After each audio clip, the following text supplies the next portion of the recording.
Rock Lee é com certeza o personagem mais motivado do anime inteiro, e que também agradou muita gente no começo, quando ele tinha destaque, como também decepcionou muita gente ao ver o que aconteceu com ele ao longo do anime, porque no começo, ele dava aquela mensagem de que o esforço supera o talento. Um garoto sem dons naturais que mostrou a melhor luta do anime, o gênio esforçado que nunca chegou ao topo. Desde o começo, Rock Lee sempre foi um caso à parte no universo de Naruto. No mundo onde o talento definia quão longe você iria, Lee era o completo oposto disso. Um garoto sem dom nenhum para aparentemente coisa nenhuma, mas ele compensa isso de um jeito raro, como o próprio Guy disse, sendo um gênio do esforço, alguém disposto a se autodestruir para melhorar. Não importava quão grande fosse a diferença entre ele e seus adversários, ele sempre acreditava que com esforço levaria longe, e esse otimismo exagerado o tornava um ninja peculiar. Mas se a gente for sincero, o Lee não é exatamente o personagem fácil de se identificar. Ele não é só esforçado, ele é quase inumano nesse esforço. Parece que ele treinaria ao ponto de quebrar seu corpo e pedir desculpa por não conseguir fazer mais. O público até admira esse tipo de personagem, mas acho difícil vê-lo de uma forma identificável. Ele é um cara legal demais, correto e disciplinado demais. E por mais que isso seja inspirador, também o deixa meio distante de ser possível se identificar. Claro, podemos colocar na situação de que se você caísse no mundo de Naruto, a chance de nascer num clã lendário ou ter no Makegenkai uma técnica secreta de família seria praticamente zero. A maioria seria como Lee, alguém comum, sem privilégios, que teria que fazer o triplo só para ter alguma chance de chegar próximo aos prodígios. Mas a questão é que Lee não era só esforçado, e sim a exceção da exceção daquele mundo, já que mesmo que não pareça, o Lee chegou muito longe. Mesmo sem dom, ele aprendeu a abrir vários dos 8 portões, algo que até ninjas absurdamente talentosos como Kakashi não conseguiriam fazer sem se dedicar só a isso e abandonar o resto. Ele nasceu num mundo que favorecia os talentosos, porque ele representa isso, o cara comum tentando vencer um sistema que já estava contra ele desde o início. Desde pequeno, zoavam ele por não conseguir usar ninjutsus ou genjutsus, e até mesmo taijutsus, já que pelo que falavam, ele também não era dos melhores. Ele nem mesmo conseguia moldar seu chakra para fazer jutsu, então ele seguiu outro caminho. Se não pudesse usar ninjutsu ou genjutsu, ia colocar tudo que tinha no taijutsu, e por isso se tornou tão bom nisso. Sua falta de talento forçou ele a se tornar um especialista em outra área. Diferente de outros ninjas, que dividiam seu tempo entre várias habilidades, ele só tinha uma opção. Ele não escolheu ser especialista em taijutsu, mas foi o que restou para ele. Se quisesse se tornar um ninja, teria que aceitar o que tinha.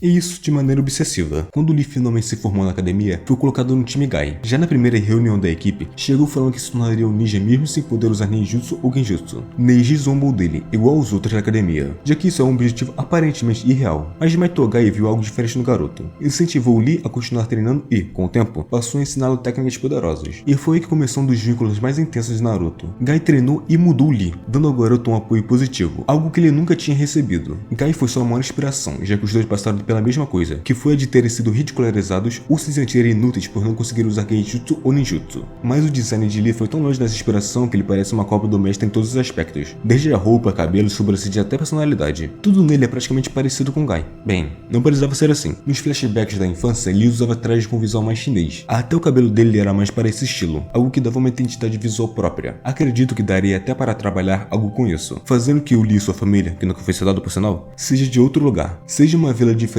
ou qualquer coisa assim. Mesmo que isso não mudasse o enredo, traria uma história de fundo mais preenchida. Mas mesmo assim, no exame Chunin, Lee deixou isso claro logo de cara. Seu time tentou agir discretamente, mas não demorou para que ele arranjasse algo para fazer. E a primeira demonstração veio quando ele decidiu enfrentar Sasuke, que já estava se destacando como um dos novatos mais talentosos, para testar suas habilidades. Mas o que Sasuke não esperava era que o garoto das sobrancelhas grossas fosse tão rápido e forte a ponto de espancá-lo facilmente. A cena em que ele desaparece da visão de Sasuke e surge atrás dele mostrou que nem mesmo com o Sharingan, a arma mais poderosa de Sasuke naquela época, conseguiu acompanhar seus movimentos. A luta acabou sendo interrompida por Guy antes que ele usasse a Lotus Frontal. O castigo dele foi algumas voltas extras ao redor do campo. Eu realmente achei uma ótima forma de apresentar o personagem do Lee. Das pouquíssimas lutas que vimos quando assistimos Naruto, Lee foi o que mais mostrou o uso do taijutsu, e ainda espancou o personagem que todo mundo achava forte. A próxima luta dele contra o time do Zu foi onde descobrimos mais sobre que tipo de personagem ele é. Mesmo não precisando, Lee ainda assim foi ajudar Sakura, e consequentemente os outros do time Sasuke estavam conscientes. E mesmo contra 3 oponentes, ele não hesitou. Até mesmo tinha usado a Lotus Frontal, e quase funcionou, mas Dozu resistiu graças à ajuda de Zaku, e Lee acabou vulnerável. Mesmo sendo derrotado, essa cena mostrou que Lee era um personagem determinado e protetor. Ele lutava pelos outros, mesmo estando sem vantagem. E por mais que aquela luta tenha sido curta, era só o prelúdio do que estava por vir. E claro, não tem como falar do Lee sem lembrar da luta contra Gaara. Esse é o momento onde podemos ver o clássico confronto entre talento versus esforço. De um lado, um garoto com um talento natural absurdo e ainda por cima carregando uma biju dentro dele. E do outro lado, o Lee, que teve que enfrentar todas as limitações do próprio corpo, sem talento nenhum. O tipo de cara que precisa se destruir nos treinos só para conseguir evoluir. E é aqui que a gente precisa abrir um parênteses. Naruto fala sobre diversos temas, indo desde destino, guerra, perdão, ciclo do ódio e outros. Mas também, nessa parte em específico, fala sobre o esforço que parece nunca ser o bastante. Porque no fundo, o que o Lee representa não é só o esforço, é sobre continuar tentando mesmo quando tudo ao seu redor diz que você não nasceu para aquilo. E o Lee é exatamente isso. Não é só o esforçado. Ele é o cara que carrega o peso do esforço sendo esmagado ao vivo. Ali, na frente de todo mundo, ele dá tudo. Desde o início da luta, era claro que ele estava em desvantagem. Seus golpes eram rápidos, mas mesmo assim, a Ari que defendia o Gaara o protegia de todos os golpes a tempo. E é ali que a gente descobre, de forma direta, que o Lee realmente não tem nenhuma afinidade com ninjutsu ou genjutsu. O que surpreende, porque até então todo mundo em Naruto fazia alguma coisa com chakra. Seja fazer transformações, clones de bola de fogo como se fosse nada. Mas aí veio aquele momento quando o Guy dá o sinal e o Lee tira os pesos. Ninguém ali, nem a gente assistindo, nem os personagens que estavam vendo a luta, imaginava que aqueles pesos iriam afundar o chão daquele jeito. Porque o visual do Lee enganava. Ele parecia só rápido, nada demais. Mesmo tendo arrancado uma raiz de árvore na mão e quase derrotado o Sasuke se desse mais tempo, a galera ainda não sabia muito sobre ele. Aí essa cena chega. Era como se o anime gritasse para você que estava pensando que já conhecia o personagem, mas só jogaram na sua cara que você não sabia de nada. E o legal era que não era um novo poder secreto. Não era o Jutsu roubado, não era sangue de clã especial igual o Uchiha ou Hyuga. Era só mais puro treino com pesos, que até o Kakashi diz que é um método velho de se treinar. A metáfora ali seria a de que ele carregava o peso do próprio esforço o tempo todo. Ele se restringe nos treinos e se limita nas lutas. Aqueles pesos são como uma repressão constante que ele mesmo se impõe para se fortalecer. Quando tirou eles, é para mostrar que está disposto a ir com tudo. Ele finalmente ultrapassa a velocidade da areia do Gaara, começa a acertar golpes, coisa que, como o Kankura disse, ninguém tinha conseguido. Mas mesmo assim, mesmo conseguir atingir o Gaara, a luta ainda não estava ganha. O Gaara conseguia revidar, então ele decide apostar tudo na Lotus Primária, uma técnica tão perigosa que, para usar, ele precisava se ferir junto. Mas mesmo depois de completar, é mostrado que o Gaara conseguiu sair no meio do ataque. E como o Lee não conseguia se mover por causa da dor que sentia depois de usar esse golpe, ele só podia defender ou se esquivar por pouco, até conseguir se recuperar com o segundo portão. Ele não pôde fazer nada. E quando conseguiu, ele foi com tudo, abrindo até o quarto portão e depois, no meio de ataque, abrindo o quinto. O corpo dele, mesmo com os músculos sendo rasgados pela pressão que ele sofria pelos portões abertos, ele se movia como se a vida dele dependesse daquilo. E talvez dependesse mesmo, porque naquele momento, o Lee estava colocando seu sonho em jogo. Estava lutando contra todos os que disseram para ele que ele não conseguiria ser um ninja. Mesmo depois de tudo, mesmo depois de forçar seu corpo a suportar o quarto e quinto portão, o Lee perdeu.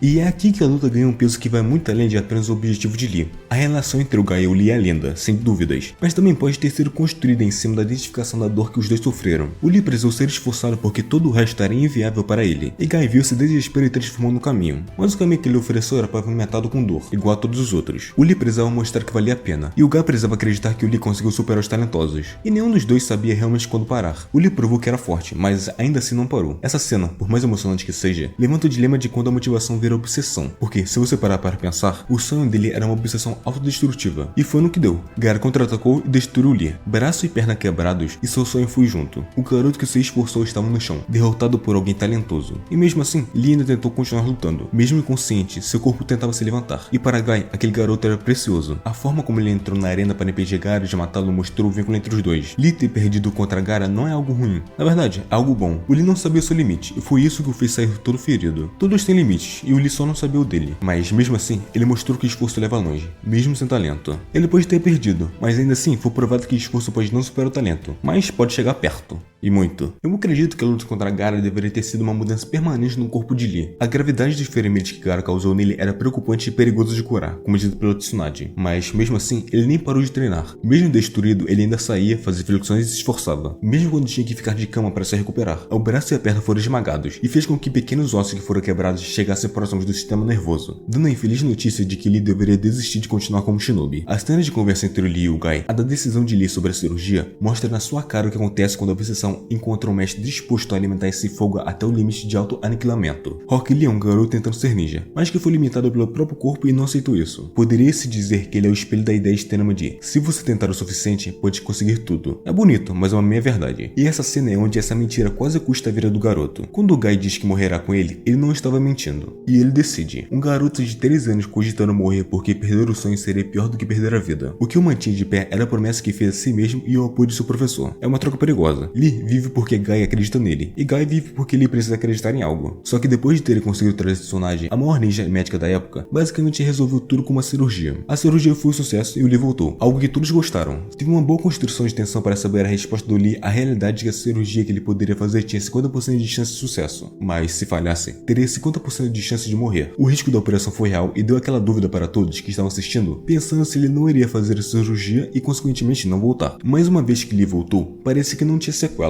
Tá, ok. Pela fala que a Tsunade tem com o Guy, parece que já tinha alguns dias desde que a operação foi feita. Então Lee deve ter ficado descansando todo esse tempo e quando viu que estava recuperado o suficiente, foi direto ajudar o time de resgate a Sasuke. O que é estranho é o Guy não ir também. Como o Lee, que tinha quase que acabado de sair de uma cirurgia perigosa, ele obviamente realmente não estava no seu 100%. E o Guy, por ser o mais forte Jonin da vila, principalmente quando até o Kakashi não estava lá, deveria ter ido também. Mesmo sem Tsunade ordenar isso, acredito que Guy iria, mas não aconteceu, então infelizmente não vimos isso. E é aqui que as coisas começam a desandar. O impacto psicológico pode não ser uma boa escolha para ser um problema para Lee, já que mesmo quando ele deveria estar acamado, ele ainda foi treinar. Então talvez algo com a probabilidade dele romper aqueles mesmos ossos novamente poderia dar mais tensão em cada luta dele, e poderia dar uma sensação de urgência toda vez que usava os botões para lutar. Mas não foi isso que rolou, e do nada, aquele garoto que mal conseguia andar já estava lutando de novo, contra o Kimimaro. E sim, ele estava debilitado. Ele não estava tão rápido e forte quando lutou contra Gaara, e ele só usou por pouquíssimo tempo o primeiro portão, o que nos mostrou uma nova técnica no arsenal do Lee que não tínhamos visto, o punho bêbado. Lee era um personagem certinho, mas bastou um gole de saque para se tornar imprevisível, desajeitado e absurdamente perigoso. O estilo não tinha forma, não seguia padrões. Era um chute aqui, uma cabeça dali, cotoveladas, socos aleatórios, e justamente por isso era tão eficaz. O conceito do punho bêbado veio do próprio Jack Chan, e era um diferencial incrível para o personagem. Ele finalmente tinha algo que o tornava único, que o separava dos outros. Mas o problema é que nunca mais foi usado. Foi uma ideia genial que morreu ali, sem qualquer evolução. Um estilo caótico que poderia ter se tornado uma segunda especialidade de Lee, mas que foi simplesmente esquecido. E então veio um momento que realmente deu peso à luta contra Kimimaro. Pouco tempo após sua cirurgia, Lee já estava em campo de batalha de novo.